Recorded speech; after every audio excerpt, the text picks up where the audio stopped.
नमस्कार दोस्तों, धर्म रहस्य चैनल में आप सभी का एक बार फिर से स्वागत है।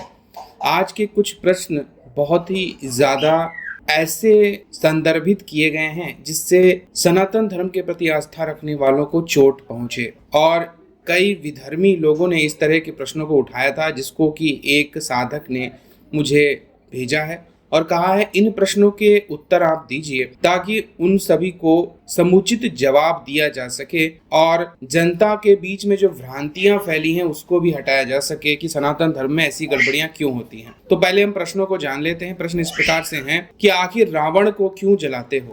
इंद्र, चंद्रमा, भीष्म पितामह और कृष्ण को क्यों नहीं जलाते?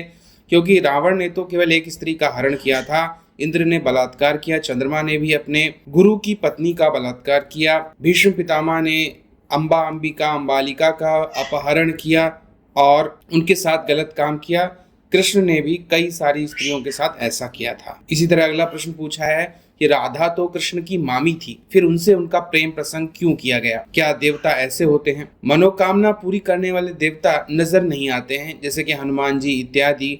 क्या उनके पास कोई ऐसी जमीन जायदाद है जब आप उनसे मांगने जाएंगे तो वो आपको दे देंगे? इसी प्रकार वेद पुराण महाकाव्य भगवान ने नहीं बल्कि ब्राह्मणों ने लिखा है, क्योंकि भगवान जो लिखते हैं वह अमिट होता है, जबकि पुस्तकों के रूप में ज्ञान है उपलब्ध और पुस्तकें लिखने वाला कोई व्यक्ति ही रहा होगा। लक्ष्मी सरस्वती की पूजा होती है हमारे देश में, लेकिन फिर भी जनता भूखी, निर्धर, नंगी क्यों है? जात पात बनाकर उच्च नीच करके समाज में शासन करने वालों की आखिर हम बात क्यों माने? तो आज के ये जो है कई तरह के बहुत ही गंभीर प्रश्न हैं। तो चलिए शुरू करते हैं। इन्होंने कहा है कि रावण को क्यों जलाते हो? इंद्र को क्यों नहीं जलाते? चंद्रमा को क्यों नहीं जलाते? विष्णु पितामह को क्यों नहीं जलाते?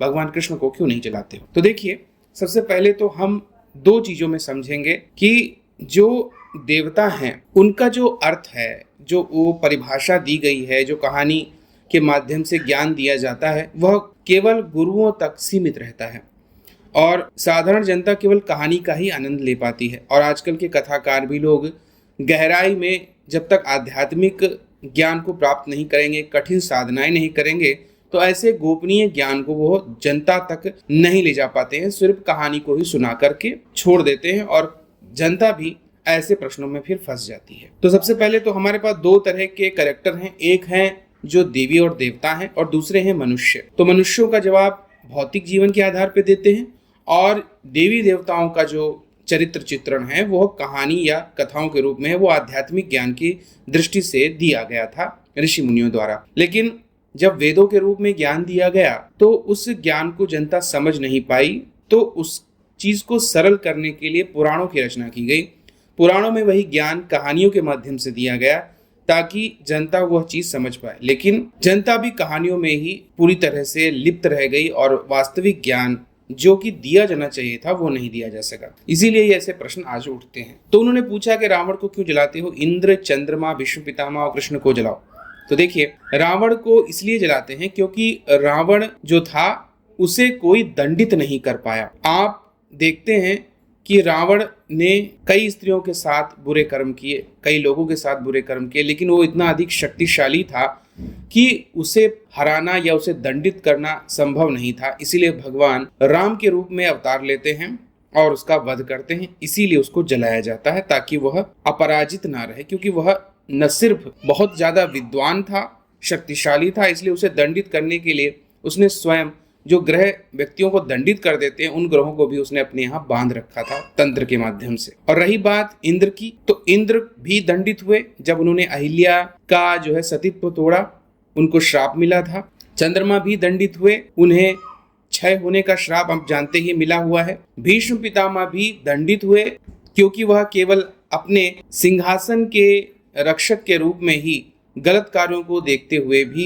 अपनी आंखों को मूंद कर रखे, उनके सामने ही पूरे कुरुवंश का विनाश भी हो गया, जिसकी रक्षा का ही उन्होंने आजीवन प्रण लिया था। भगवान कृष्ण जो थे उनका आध्यात्मिक रहस्य है, इसलिए उसको तो आप समझ ही नहीं सकते हैं, लेकिन फिर भी मैं आध्यात्मिक अर्थ में बताता हूँ, क्योंकि इंद्र और चंद्रमा ये दोनों देवता हैं। इंद्र का मतलब होता है हमारी इंद्रियां, इंद्रियां जो कि शरीर को अपने वश में रखती हैं। और गौतम ऋषि की पत्नी अहिल्या का उन्होंने एक प्रकार से उनके साथ बलात्कार किया था। आप इस चीज को समझते हैं आध्यात्मिक अर्थ में। तो अहिल्या का मतलब होता है एक ऐसी कुंवारी पतिव्रता प्रथम स्त्री जो कि पवित्र है, यानी कि जो भी व्यक्ति पवित्र है वह स्वयं यौवनधारी है और पूरी तरह कुंवारा है, और जब तक कि उसकी इंद्रियां उसे वश में नहीं कर लेती, उसको जीवन की गलत राह नहीं दिखाती हैं। क्योंकि हम ये मानते हैं कि गौतम ऋषि की वह पत्नी है। गौतम का मतलब होता है गोतमः, अर्थात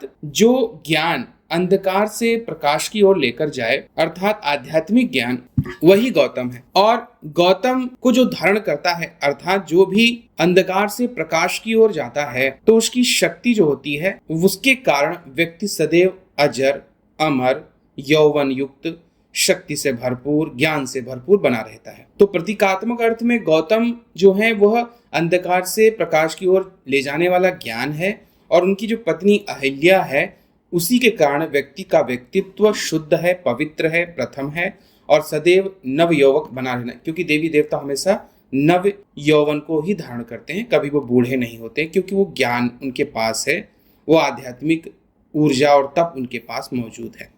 अब इनके पत्नी का जो हरण है वह कौन करता है? इंद्र। इंद्र माने इंद्रियां। हमारे शरीर में जो भी पवित्रता है, जैसे कि हमारी आंख अगर वो गलत देखती है तो हमसे पाप करवाती है, नाक गलत कुछ सूंघती है तो गलत पाप करवाती है, हमारे शरीर के अंदर जनन इंद्री, लिंग या योनि गलत कार्य करवाती है अगर उसके अंदर उत्तेजना बढ़ती। तो ये जितनी भी इंद्रियां शरीर के अंदर मौजूद हैं, वह इंद्रियां ही व्यक्ति को गलत दिशा में लेके जाती हैं। और कहते हैं इंद्रियां बलात्कार से हर पुरुष के मन शरीर को अपने वश में करके कुछ भी गलत करवा लेती हैं। यही वर्णन दूसरे अध्याय में गीता के आया है। वहां पर लिखा भी हुआ है कि इंद्रियां बलात्कार से पूरे शरीर को अपने वश में करके रख लेती हैं और विषय की ओर दौड़ा देती हैं। बिल्कुल वही होता है। इन्हीं इंद्रियों के कारण से अहिल्या यानी आपके अंदर की पवित्रता, आपके अंदर का कुंवारापन समाप्त हो जाता है। इसीलिए इंद्र यानी इंद्रियां आपके शरीर को नष्ट कर देती हैं। इसीलिए यहाँ पर देवताओं के संदर्भ में ऐसी बात निकल के आती है। इसी तरह आपका तो दूसरा आता है करेक्टर, जिसे हम चंद्रमा कहते हैं। और चंद्रमा का हम जानते हैं कि चंद्रमा ने बृहस्पति की पत्नी देवी तारा से जबरदस्ती विवाह करके एक पुत्र बुध को उत्पन्न किया था, और इसकी वजह से बृहस्पति उनसे नाराज हुए थे। अब इसके भी आध्यात्मिक अर्थ को समझते हैं, क्योंकि ये जो चरित्र हैं ये देवता हैं, और देवताओं का चरित्र की कहानियों का आध्यात्मिक अर्थ सीधा सीधा होता है। तो देवगुरु बृहस्पति का मतलब होता है ज्ञान, वह ज्ञान जो आध्यात्म की ओर लेकर जाए। और आध्यात्मिक ज्ञान हमेशा व्यक्ति के तप की ऊर्जा और उसकी मुक्ति को खोलता है, और जब उसके अंदर तप की ऊर्जा और मुक्ति बढ़ती है वो तारा बन जाता है। यानी तारा यानी कि प्रकाशमान और भी ज्यादा, ताकि वो उत्तम लोकों की ओर जा पाए। तो देवगुरु की पत्नी यानी आध्यात्मिक ज्ञान की जो ऊर्जा है वह ही आपको उच्च लोकों में ले जाने वाली उनकी पत्नी तारा है। अब इस पर नजर पड़ती है चंद्रमा की। चंद्रमा क्या है? हमारे मन का कारक है, हमारे मन की वासनाएं हैं, हमारे अंदर उत्पन्न होने वाली भावनाएं हैं, जिसको हम चंद्रमा से जानते ही हैं। अगर किसी को ज्योतिष आती होती, ज्योतिष के आधार पर सब लोग समझ सकते हैं इस बात। तो जब भावनाओं के आधार पर हम अपने आध्यात्मिक ज्ञान को हटाकर जबरदस्ती जो ज्ञान है उसकी दिशा भौतिक जीवन की ओर मोड़ देते हैं, तो हमसे होता क्या है कि हम जैसे हमें ज्ञान प्राप्त हुआ, हमने पढ़ाई की, उसके बाद ज्ञान प्राप्त हुआ, और उस ज्ञान का उपयोग हमने फिर अपने स्वार्थ के लिए, क्योंकि अंतिम तो गत्वा स्वार्थ के लिए ही व्यक्ति ज्ञान का उपयोग करता है, आध्यात्मिक भलाई के लिए, किसी के भलाई के लिए या आध्यात्मिक ज्ञान को और बढ़ाने के लिए नहीं करता है। जैसे कि आप पढ़ाई लिखाई किए और डीएम बन गए, और वहां जाकर के आपने जितना ज्यादा हो सके भ्रष्टाचार करना शुरू कर दिया, जितना ज्यादा पैसा कमाना बड़े अधिकारी के रूप में शुरू कर दिया। तो ये क्या है? इसी को हम हरण कहते हैं, और ये जबरदस्ती बलात्कार करना इसको यहाँ पर कहा जाएगा। यानी कि किसी से किसी भी प्रकार से जबरदस्ती करना। अब ये जबरदस्ती जो हुई, इससे किसकी वजह से हुई? कौन उत्पन्न हो रहा है? बुद्ध। बुद्ध माने बुद्धि। तो जो बुद्धि है उसी के कारण से जो आध्यात्मिक ज्ञान है उसको हम उस तरह नहीं समझते हैं और भौतिक जीवन में ही लगाने लगते हैं। इसी तरह तरह तार्किक बुद्धि जो होती है, जो तर्क के द्वारा उत्पन्न होती है, वो हमेशा आध्यात्मिक ज्ञान को नष्ट करने वाली होती है कि भगवान ऐसा कैसे कर सकते हैं, ब्रह्मांड कैसा है, ईश्वर की ने रचना कैसे की। वो जितने भी लोग आपको मिलेंगे जो तार्किक बुद्धि वाले होंगे, वह आध्यात्मिक ज्ञान को नष्ट करने वाली बुद्धि का ही इस्तेमाल करते हैं। और वैज्ञानिक बुद्धि जिसे कहा जाता है, वो भौतिक जीवन को तो बहुत ऊंचे स्तर पर लेकर जाती है, अर्थात चंद्रमा अर्थात मन की भावनाओं को संतुष्ट करने वाले भौतिक संसाधनों को प्राप्त करना, लेकिन आपके आध्यात्मिक जीवन को नाश करती है तार्किक बुद्धि। और ज्यादातर जब इस तरह के प्रश्न भी लोग उठाते हैं तो उनकी भी तार्किक बुद्धि ही ज्यादा तीव्र है, लेकिन आध्यात्मिकता से उनका कोई संबंध नहीं है। इसी कारण से चंद्रमा बृहस्पति की पत्नी अर्थात ज्ञान की पत्नी अर्थात प्रकाश, जो कि आध्यात्मिक ऊपर से आपको ले जाने वाला था, भावनाओं में बहने के कारण उसका बलात्कार करके अंततोगत्वा बुद्ध यानी बुद्धि के रूप में उस ज्ञान को नष्ट कर देता है। और वो जो बुद्धि है वो भौतिक जीवन के लिए कार्य करती है, ना चंद्रमा के लिए कार्य करती है, अपनी भावनाओं की संतुष्टि के लिए कार्य करती है। तो यह तो हो गए दो आपके आध्यात्मिक। भीष्म पितामह भी उसी तरह हैं। भीष्म पितामह प्रतिज्ञा थे, वो प्रतिज्ञा का स्वरूप, हालांकि यह कैरेक्टर हैं, मानवीय चरित्र हैं। तो ऐसी कोई भी जिद नहीं पकड़नी चाहिए, ऐसी कोई भी प्रतिज्ञा नहीं करनी चाहिए जिसकी वजह से समाज या भविष्य अंधकार में डूब जाए। भीष्म पितामह की यही गलती थी। और रही बात भगवान कृष्ण की, तो जैसे कि उनके संबंध में कहा जाता है कि उन्होंने 16,000 उनकी पत्नियां थी, तो 16,000 पत्नियों का मतलब यही है कि उस वक्त नरकासुर ने उन 16,000 कन्याओं का अपहरण कर लिया था जिनकी वह बलि चढ़ाता। अब क्योंकि वो एक ऐसा समय था जब किसी स्त्री को किसी पुरुष के साथ अगर जोड़ दिया जाए तो उसे कोई दूसरा स्वीकार नहीं करता था। अब क्योंकि नरकासुर के माध्यम से उनकी इज्जत जा चुकी थी, इसीलिए भगवान कृष्ण ने उन्होंने अपना नाम दिया सबको कि आज से तुम यह कहो कि तुम सब कृष्ण की पत्नी हो, ताकि तुम जीवन अपना अच्छे से चला पाओ। इससे क्या होगा कि कोई तुम पर लांछन नहीं लगा पाएगा, क्योंकि स्वामी के रूप में आपने मुझे स्वीकार कर लिया है। इसीलिए भगवान कृष्ण की 16,000 पत्नियां। तो इसलिए यहाँ पर इनका ये जो प्रश्न है ये पूरी तरह से निरर्थक साबित होता है कि आप रावण को ही क्यों जलाते हैं, इन लोगों को क्यों नहीं भस्म करते हैं। दूसरा प्रश्न पूछा गया कि राधा तो कृष्ण की मामी थी, उनसे प्रेम प्रसंग आखिर उन्होंने क्यों किया। तो इस संबंध में भी हम लोग जानते हैं कि आखिर इस समय की जो बातें हैं वो क्यों कहा गया है। कहा जाता है कि ब्रह्मवैवर्त पुराण के प्रकृति खंड के अध्याय 49 का जो श्लोक 35, 36, 37, 40 और 47, इसके अनुसार राधा जी श्री कृष्ण की मामी थी, क्योंकि उनका विवाह कृष्ण की माता यशोदा के भाई रायण के साथ हुआ था। इसी प्रकार ब्रह्मवैवर्त पुराण ब्रह्मखंड के 5वें अध्याय के श्लोक संख्या 25 और 26 के अनुसार राधा को कई बार कृष्ण की पुत्री भी कहते हैं। ये भी कहा जाता है कि राधा के पति रायण गोलोक में श्री कृष्ण का अंशभूत गोप था, अतः गोलोक के रिश्ते से राधा श्री कृष्ण की पुत्र वधू भी हुई। माना जाता है कि गोकुल में रायण रहते थे, मतलब कि यह है कि राधा का श्री कृष्ण से पिछले जन्म का रिश्ता था। अब इस चीज को समझने के लिए आध्यात्मिक रहस्य को समझना पड़ेगा। ये माना जाता है कि जब एक बार देवर्षि नारद के मन में भी प्रेम प्रसंग और कामना, तो असल में नारद जी के श्राप के कारण ही राधा और कृष्ण का विरह हुआ था। रामचरितमानस के बालखंड के अनुसार एक बार विष्णु जी ने नारद जी के साथ छल किया था, उन्हें खुद का रूप देने के बजाय वानर का रूप दे दिया था। इस कथा को आप लोग जानते होंगे। इस कारण वे लक्ष्मी जी के स्वयंवर में हंसी का पात्र बन गए थे। उनके मन में भी उस वक्त लक्ष्मी स्वरूपा उस स्त्री से विवाह करने की इच्छा थी।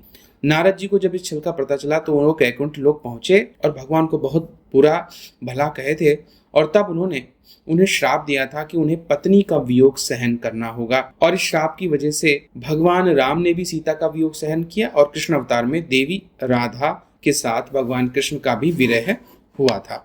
तो यह मूल कारण था। रही बात इस तरह के रिश्तों की, तो यहाँ पर यह समझना होगा कि गोलोक में जो शक्तियां विद्यमान हैं वह सारे स्वरूप भगवान कृष्ण के ही हैं, पुरुष स्वरूप, और स्त्री स्वरूप जितने भी हैं, जो भी गोपियां हैं, वह सब राधा स्वरूप माने जाते हैं और वही लीला रचते हैं, यहाँ पर आते हैं। इसीलिए लक्ष्मी का ही स्वरूप माता राधा को माना जाता है और इसीलिए ज्यादातर लोग इस अद्भुत रहस्य को समझ नहीं पाते हैं। इसीलिए यह प्रश्न और ऐसी बातें वहां पर दिखाई और बताई जाती हैं। तो यह एक आध्यात्मिक बात है, इसलिए इस चीज को समझना साधारण बुद्धि से किसी भी व्यक्ति के लिए संभव नहीं होता है। इसीलिए इस रहस्य को या इस प्रेम प्रसंग को व्यक्ति समझ नहीं पाता। और यह प्रेम आध्यात्मिक प्रेम है, यह उस तरह का नहीं है। जैसे कि आप जानते हैं कि जब राधा जी भगवान कृष्ण की बांसुरी सुनती थी तो मंत्र मुक्त हो जाती थी। ऐसे ही एक बार भगवान कृष्ण जब वह बांसुरी बजा रहे थे तो अंतिम समय पर राधा जी ने प्राण त्याग दिए थे। तो कहते हैं उसके बाद से भगवान श्री कृष्ण ने फिर कभी भी बांसुरी नहीं बजाई और बांसुरी को तोड़ दिया था। अब अगला प्रश्न पूछा गया है कि मनोकामना पूरी करने वाले देवता तो नजर ही नहीं आते हैं, तो फिर वो मनोकामना पूरी कैसे करते हैं? जैसे कि हनुमान जी हैं, अगर आप उनसे धन मांगने गए तो क्या वो धन देते हुए दिखाई देते हैं या प्रॉपर्टी आपको देते हुए नजर आते हैं? तो ये भी मैंने कहा कि ये सारे प्रश्न जो हैं वह भौतिक बुद्धि से पूछे जा रहे हैं। जैसे कि मैंने अभी बताया था कि भौतिक बुद्धि चंद्रमा की तरह कार्य करती है और फिर बुद्ध की तरह वह सर्वनाश की ओर उसको लेके जाती है, आध्यात्मिक ज्ञान से अलग। मनोकामना पूरी करने का मतलब यह है कि उस देवता की ऊर्जा को अपने अंदर धारण करना। जब हम किसी भी देवी देवता के पूजा करते हैं, उसकी साधना करते हैं, हाँ इसमें फर्क है कि लोग मंदिर में जाकर हाथ जोड़ लेते हैं, यह एक अलग चीज है।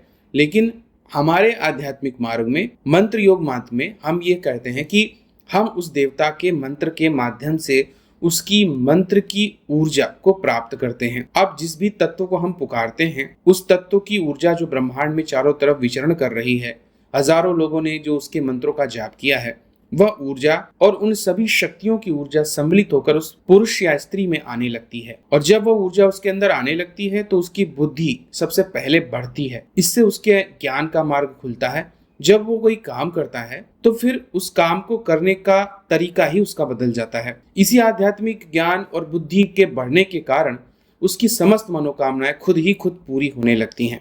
हाँ, यह प्राथमिक स्तर पर होता है।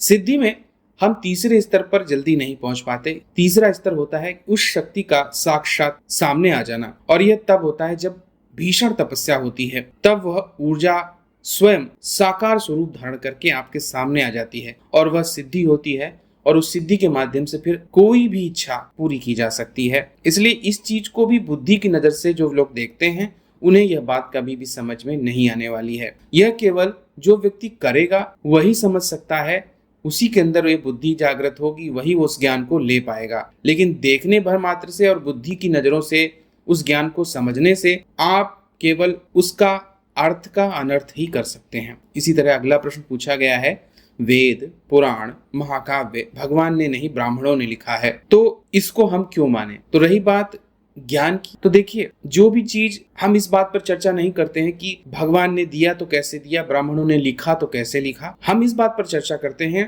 कि जो लिखा गया है क्या वह सही है, क्या वह आध्यात्मिक है, क्या वह सत्य की ओर लेकर जाने वाला है। तो अगर आप किसी भी ग्रंथ को उसकी गहराइयों से समझेंगे तो आपको स्पष्ट रूप से पता चल जाएगा कि यह एक आध्यात्मिक रहस्य है और गहराई से लिखा गया है और अद्भुत ज्ञान को रखे हुए है। हाँ, यह प्रश्न अलग है कि हर व्यक्ति उस ज्ञान को नहीं समझ सकता, और यही वजह होती है कि हमें गुरु के पास जाना पड़ता है। और जब तक आपको आध्यात्मिक गुरु नहीं मिलता है तब तक आप उस ज्ञान को नहीं समझ सकते। किताब पढ़ने से आपको कुछ भी प्राप्त होने वाला नहीं, उसमें से केवल अर्थ का अनर्थ ही आप कर सकते हैं। जैसे कि दूसरे धर्म के लोग केवल आपकी गलतियों को ही पकड़ते हैं, उनमें से अच्छाइयों को निकालना वह नहीं करते हैं कि यहाँ पर यह अच्छी बात लिखी गई है। लोगों की भलाई करना, लोगों का कल्याण करना, आध्यात्मिक ज्ञान की ओर लेकर जाना, ईश्वर के तत्व को समझना, आखिर ईश्वर है क्या, तो ये सारी चीजें वो नहीं समझते। उसमें से जो गलत गलत बातें हैं निकाल ली जाती हैं। और मैं पहले भी बता चुका हूं कि प्रचलित जो है सबसे ज्यादा पुराण है, क्योंकि पुराण कहानी के रूप में हमें प्राप्त होते हैं। ज्ञान को, वेदों के ही ज्ञान को कहानी के रूप में बहुत समय से प्रस्तुत किया जाता रहा है, क्योंकि साधारण जनता वेद को नहीं समझ सकती, उसके आध्यात्मिक रहस्य को नहीं जान सकती। इसीलिए पुराणों के माध्यम से, महाकाव्यों के माध्यम से उस सत्य को कहानी के रूप में प्रस्तुत किया, ताकि उस ज्ञान को जन जन तक पहुंचाया जा सके।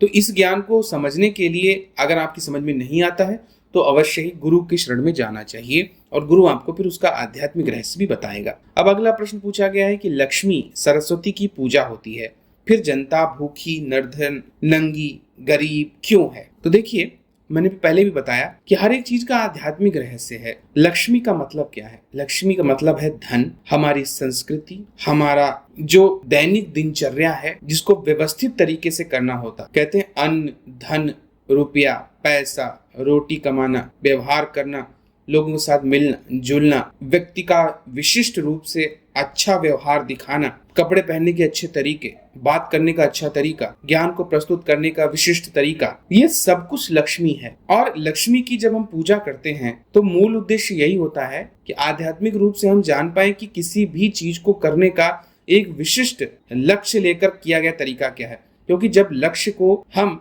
साधते हैं तभी लक्ष्मी को प्राप्त करते हैं। लक्ष्य से ही लक्ष्मी बनी है, तो लक्ष्य को प्राप्त करने का जो एक विशिष्ट तरीका है वही लक्ष्मी है। यह इसका आध्यात्मिक अर्थ है, इसीलिए हम लक्ष्मी माता की पूजा करते हैं। लेकिन अगर आप उनको शरीर के रूप में देखकर, तो मैंने पहले ही बताया कि आप सिर्फ उनको हाथ जोड़ के नमस्ते करने से जो है उनकी कृपा प्राप्त नहीं होगी। लक्ष्मी तत्व को समझना होगा। इसी तरह सरस्वती तत्व ज्ञान का तत्व है, नॉलेज। वो नॉलेज जो कि किताब, देखिए माता सरस्वती हमेशा किताब पकड़े रहती हैं। ज्ञान किताबों में लिखा है, ज्ञान जो भी जहां भी उपलब्ध है वहां आप उससे प्राप्त करते हैं। वीणा बजाती हैं, संगीत की देवी हैं। संगीत के माध्यम से आप देखते हैं किसी को भी वशीकृत किया जा सकता है, सभी लोग उसमें आनंदित हो जाते हैं। यह भी एक ज्ञान ही है। तो सारा ज्ञान और जीवन जीने का जो तरीका है, यही दोनों देवियों के रूप में हम पूजते हैं उनको। लेकिन मैंने कहा ना, जनता तक जो ज्ञान है उसका सबसे कम भाग पहुंचता है, और बिना गुरु के आप उस रहस्य को नहीं जान सकते हैं। हाँ, उस ऊर्जा को अपने अंदर प्राप्त करने के लिए ही उनके मंत्रों का निर्माण हुआ है। श्रीम बीज मंत्र का या एंग बीज मंत्र का जब व्यक्ति जाप करता है, गुरु के माध्यम से जब उसे मिलता है और लगातार जब वर्षों तक उसका जाप करता है, तो वो तत्व आपके अंदर, आपकी बुद्धि के अंदर आपकी बुद्धि खोलता है, आपके क्रियाकलापों को परिवर्तित करने लगता है। तो तब जाकर के आप उस रहस्य को समझ पाते हैं। एक छोटे से उदाहरण के रूप में समझिए, लक्ष्मी का मतलब होता है व्यवस्थित रहना और साफ और सफाई के साथ रहना। आप देखिए, जो व्यवस्थित और साफ सफाई के साथ रहता है वही देश विकसित है। आप अमेरिका, यहाँ तक कि आप दुबई, ऐसे कई देशों को चले जाइए जो बहुत ही ज्यादा शुद्ध हैं। वहां चारों तरफ साफ सफाई इतनी ज्यादा, इतनी चमक दमक आपको देखने को मिलेगी। तो लक्ष्मी की लगातार वो पूजा कर रहे हैं। और हमारे यहाँ केवल जब दिवाली या होली हो रही तब सही प्रकार से झाड़ू लगाया जा रहा है, यानी साफ सफाई की जा रही है। तो केवल 2 दिन में आप माता लक्ष्मी को अपने घर में लाने की चेष्टा कर रहे हैं। इसी बात का जो वास्तविक रहस्य है वह जनता तक नहीं पहुंचता है। यही कारण है कि जनता भूखी, निर्धन और कमजोर नजर आती है, क्योंकि जब आप पूरी ज्ञान को प्राप्त ही नहीं करेंगे तो फिर आप कैसे आगे बढ़ेंगे जीवन में। इसी प्रकार आगे का प्रश्न पूछा गया है कि जात पात बनाकर उच्च नीच करके समाज में शासन करने वालों की क्यों माने। बिल्कुल बात सत्य है कि जाति पाति नाम की कोई चीज नहीं होती है। जाति पाति जो है वो केवल और केवल अपने स्वार्थ के लिए जो बनाया गया है एक सिस्टम, इस सिस्टम को समझना सब जरूरी है। हालांकि शुरुआत में यह सिस्टम लोगों की सहूलियत के लिए बनाया गया था और हर व्यक्ति अपना व्यवसाय चेंज कर सकता था। जैसे कि आप देखते ही हैं कि जब महाभारत होती है उस वक्त भीम जी खाना बनाने का कार्य करते हैं, अर्जुन जो है उस वक्त नृत्य सिखाने का काम करते हैं वृहन लला बन के, और नकुल सहदेव जो है घोड़ों की सेवा करते हैं, और जबकि वह सभी क्षत्रिय थे। ऐसे ही हजारों उदाहरण आपको मिल जाएंगे। आप देखिए कई ऐसे ऋषि हुए जो कि क्षत्रिय पैदा हुए, फिर ब्राह्मण का उन्होंने कार्य किया। कई ब्राह्मण ऐसे हुए जिन्होंने क्षत्रिय का कार्य किया। तो सच्चाई क्या है? सच्चाई ये है कि आप जो कर्म करते हैं वही आपकी जाति होती है। आपकी जो जाति है वह आपका कर्म है, और यह कर्म बदल सकते हैं आप जब चाहें तब। मन या जन्म से कोई कहे कि जन्म से जाति होती है, यह मूर्खता है, और समाज में इस चीज को स्थापित कर दिया गया, यह भी एक बहुत बड़ी मूर्खता है। आप क्या कर्म कर रहे हैं, यह आपके कर्म ही आपकी जाति का दृष्टिकोण होता है। और ये जब आप भगवत गीता पढ़ते हैं तो वहां पर तो बहुत स्पष्ट रूप से लिखा हुआ है श्रीमद् भगवत गीता में कि चातुर्वर्णों की सृष्टि मैंने की है, गुण और कर्म विभाग के अनुसार। अर्थात अगर आप ये समझते हैं कि आपके जन्म के कारण आप छोटे या बड़े हैं तो आपकी मूर्खता है। ठीक वैसे ही जैसे दूध में अगर मक्खी गिर जाती है तो मक्खी को अलग कर देना चाहिए, पूरे दूध को खराब नहीं कहना चाहिए। आपको मक्खी को हटाना है। जो चातुर्वर्ण के संबंध में उन्होंने कहा है कि संसार भी इसी चक्र से चलता है। चतुर्वर्ण का मतलब है ब्राह्मण, क्षत्रिय, वैश्य और शूद्र। ब्राह्मण का मतलब है जो लोग ज्ञान देते हैं, आध्यात्मिक ज्ञान हो, भौतिक ज्ञान हो, और जो लोग भी अत्यधिक अध्ययन करते हैं वह सारे ब्राह्मण होते हैं। क्षत्रियों का मतलब होता है जो रक्षा करते हैं, जैसे कि आजकल पुलिस, मिलिट्री, विभिन्न प्रकार के रक्षक समुदाय। इसी तरह वैश्य क्या होते हैं? जो लोग पालन पोषण, व्यापार, खेती बाड़ी, ये सारी चीजें करते हैं, बहुत सारे के सारे वैश्य हैं। और शूद्र क्या हैं? जो सभी की सेवा करते हैं, अर्थात जो भी नौकरी कर रहा है, चाहे वो सरकारी हो या प्राइवेट, वह शूद्र है। लेकिन इससे कोई बड़ा या छोटा तो नहीं हुआ, क्योंकि सभी अपना अपना काम कर रहे हैं। और यही भगवान ने कहा है कि चातुर्वर्णों की सृष्टि मैंने की है गुण कर्म विभागशः, अर्थात गुण कर्मों के आधार पर, जिसका जैसा गुण है और जैसे जैसे वह कर्म कर रहा है, इसके आधार पर लोग हिंदू सनातन धर्म को छोड़कर कोई बौद्ध बन जा रहा है, कोई ईसाई बन जा रहा है। यह करना बहुत ही गलत बात है। आप इस चीज का विरोध कीजिए और वास्तविक आध्यात्मिक ज्ञान को समझिए। अगर कोई आपको बड़ा या छोटे की दृष्टि से देखता है तो उसे गीता का यह श्लोक सुनाइए और उसे समझाइए कि कोई भी व्यक्ति जन्म से बड़ा या छोटा नहीं होता है। जन्मते जायते शूद्र, अर्थात कोई भी व्यक्ति जो जन्म से पैदा होता है वो शूद्र ही होता है। इसीलिए सबसे पहले हम लोग अपने बड़े बड़े जो भी होते हैं उन सबका पैर छूना सीखते हैं, क्योंकि कहा जाता है कि शूद्र शूद्र के बराबर होता है। जो पैर होता है उसको शूद्र माना जाता है, क्योंकि वो सबका भार वहन करता है। और पुरुष सूक्त जो आप अगर पढ़ेंगे वेदों में वर्णित है, तो उस पुरुष सूक्त में ये कहा गया है कि मुख से ब्रह्मा, छाती से क्षत्रिय, पेट से वैश्य और पैरों से जो है शूद्रों की रचना हुई है। इसीलिए पैरों को छुआने की परंपरा हमारे यहाँ बनाई गई। यानी कोई भी बच्चा जब छोटा हो तो उसे पैर छूना अपने बड़ों का सिखाया जाए, ताकि वो सीख सके कि वह शूद्र से उठते हुए ऊपर माथे तक पहुंचे। यानी पैर छूता है और अपने सिर को छूता है। फिर वो यानी आपने एक तरफ पैर छुए उस व्यक्ति के, यह बताने के लिए कि मैं शूद्र हूं, लेकिन मैं आपके समान ही ज्ञानवान अपने माथे के ऊपर लेके जाता हूं, तो उसको मैं ब्राह्मण बनूंगा, संसार का भला करूंगा, ज्ञान दूंगा लोगों को और ज्ञान को प्राप्त करूंगा। तो इसकी वजह से अगर आप यह सोचते हैं किसी दूसरे धर्म वाले कि जात पात कोई हमारे यहाँ स्थायी चीज है, तो यह गलत सोच है। जात पात नाम की कोई चीज होती नहीं है। यह केवल आज के युग में तो राजनेताओं के द्वारा बनाया गया एक कार्य है, जिससे वोट बैंक की राजनीति अलग से की जा सके, क्योंकि जिस जाति का व्यक्ति होगा उस जाति के कैंडिडेट को खड़ा करके हम आसानी से वोट प्राप्त कर सकते हैं। विकास के मुद्दे से उस चीज को हटाया जा सकता है। और गांव क्षेत्रों में जो बलवान व्यक्ति है वह भी अपनी चीजों को धाक जमाने के लिए अपनी जाति का प्रदर्शन करता है, जबकि वास्तविकता ऐसी कुछ भी नहीं है। आप ये सोचिए, जब आप मर जाएंगे तो आप क्या ऊपर जाके यह कहेंगे कि मैं तो ब्राह्मण या उच्च कुल में पैदा हुआ था, कृपया मुझे स्वर्ग का द्वार दिया जाए? क्या वहां पे यमराज जी आपकी इस बात को मान लेंगे? तो ये क्या है? मूर्खता है। इतना ही नहीं, अगर आप जात की बात बनाकर अपने देश की परिधि से ही बाहर निकलिए, किसी दूसरे देश में चले जाइए, अमेरिका या किसी भी विकसित देश में, आप कहिए कि मैं उच्च कुल का हूँ या फिर मैं बहुत नीच कुल का हूँ, तो उन्हें आपको ना वो आपकी इज्जत करेंगे इस बात के आधार पर, ना ही आपकी बेइज्जती करेंगे। वो आपके काम के आधार पे आपको जानेंगे कि आप क्या काम करते हैं या क्या कर सकते। यानी जात केवल आपकी सीमा में ही आपको बांधे रखे हुए है, और सीमा को तोड़ना ही तो जीवन का लक्ष्य है, ताकि आप आध्यात्मिक ज्ञान को प्राप्त कर सके। तो ये हैं आज के जो प्रश्न थे, मैंने बताया उनके विषय में कि कैसे जो है दूसरे धर्म के लोग इस तरह के प्रश्नों को उठाकर हमारे धर्म की जो है खिल्ली उड़ाते हैं, लेकिन इसके आध्यात्मिक रहस्य को नहीं समझते। और ऐसे प्रश्नों के लिए हमें गुरु की शरण में ला जाना बहुत आवश्यक है, क्योंकि वही बता सकते हैं उनके आध्यात्मिक अर्थ को, ताकि वास्तविक ज्ञान को जाना जा सके। आशा करता हूँ आज का वीडियो आप लोगों को पसंद आया होगा। अगर आज का वीडियो आपको पसंद आया तो लाइक करें, शेयर करें, सब्सक्राइब करें। आप सभी का दिन मंगलमय हो। जय मां पराशक्ति।